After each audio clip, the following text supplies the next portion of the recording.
Okay, see.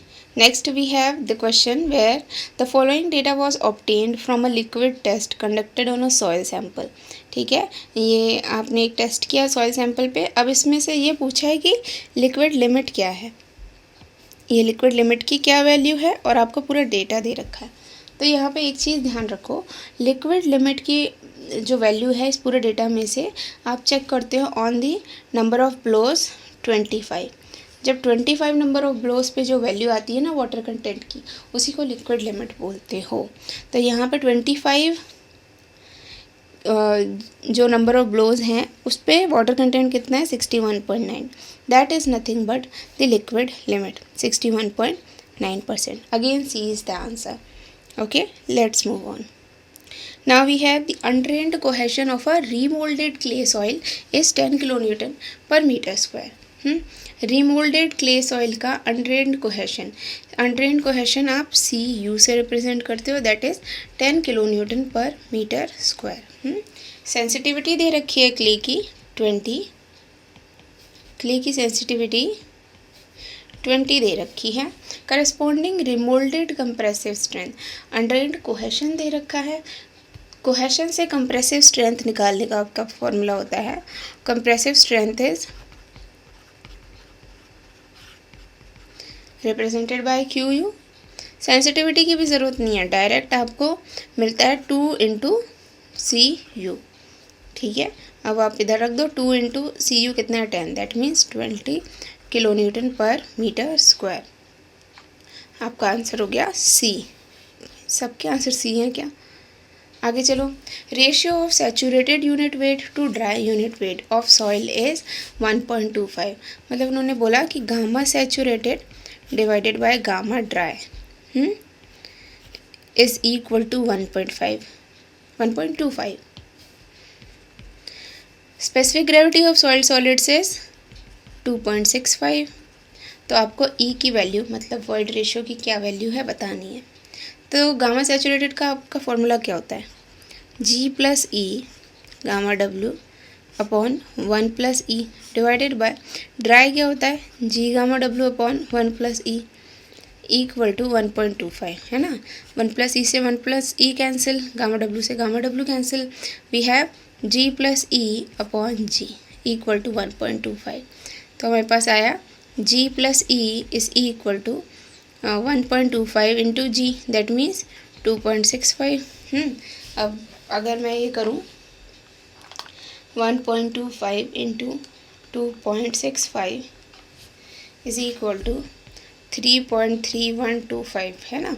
E की value आई क्या, इसमें से माइनस कर दोगे 2.65, तो E की वैल्यू है 0.6625. ये अगर हम देखें आंसर में है कि नहीं 0.6625, that is option 3, that is option B which is 0.663. ठीक है, 25 को आप अप्रॉक्सीमेटली 0.663 लिख सकते हो. ये हुआ हमारे पास. नेक्स्ट है saturated soil mass has a total density आपके पास दे रखी है gamma T 22 kilonewton per meter cube. Water content इतना है. The bulk density and dry density of this cell. देखो बल्क और टोटल में कोई अंतर नहीं होता. ठीक है, बल्क और टोटल में कोई अंतर नहीं होता. तो अब अगर आपको ये कैलकुलेट करना है तो बल्क क्या है 22, तो आपका बल्क है 22, डायरेक्ट आप यहाँ से बोल सकते हो. एंड ड्राई डेंसिटी आप सीधे सीधे बोल सकते हो कि अगर बल्क का एक ही ऑप्शन है बाकी तो है ही नहीं, तो ड्राई डेंसिटी हो गया 20. ठीक, अगर कैलकुलेट भी करनी है ड्राई डेंसिटी तो gamma D is equal to gamma W upon 1 + W. W is water content. Gamma W is 22 divided by 1 + 0.1, तो 1.1.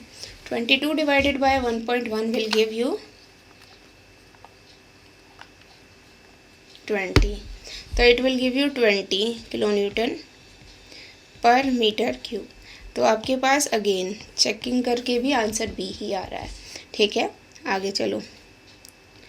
देखो आगे बोला है कि water content of saturated soil and specific gravity of soil solids were found to be 30%, water content 30% and कोई saturated soil है, ठीक है, सैचुरेटेड है मतलब एस की वैल्यू 1, नाम से ही एस की वैल्यू 1 पहले ही पता कर लिया। अब जी की वैल्यू यानी स्पेसिफिक ग्रेविटी की वैल्यू दे रखी है उन्होंने 2.7। Assuming the unit weight of water, gamma W हमको अब की एज्यूम करना है 10 kilo newton per metre cube. Saturated unit weight gamma saturated की क्या वैल्यू होगी एंड वर्ड रेशो की क्या वैल्यू होगी, ये बताना है, ठीक है। आपको देखो डब्ल्यू जी दे रखा है, तो आपके पास एक रिलेशन होता है W G is equal to E S. S भी पता है हमको, डब्ल्यू भी पता है, जी भी पता है, क्या हम ई निकाल सकते हैं? तो e will be equal to W G upon S.